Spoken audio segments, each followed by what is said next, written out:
স্পষ্ট বার্তা দেয়া।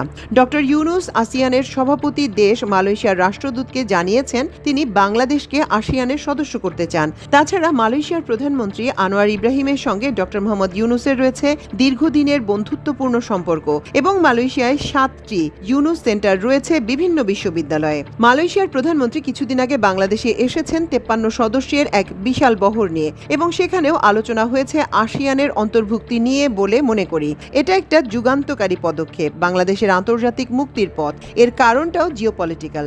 বাংলাদেশের সবচেয়ে নিকটস্থ প্রতিবেশী হলো উলফল্যান্ড অর্থাৎ ভারতেরও সবচেয়ে নিকট প্রতিবেশী বাংলাদেশ। ভারত আর বাংলাদেশ রাষ্ট্র হিসেবে দুটো আলাদা সত্তা হতে পারে, কিন্তু ভূগোল, জাতি, ইতিহাস, রাজনীতি বিবেচনায় এ দুটো মিলে একটাই দেশ। এর সঙ্গে যুক্ত নেপাল, শ্রীলঙ্কা ও পাকিস্তান, এগুলো প্র্যাকটিক্যালি সব একই দেশ। এই একটা দেশের মধ্যে চলাচলে বাধা সৃষ্টি করা, কাঁটাতারের বেড়া দেওয়ার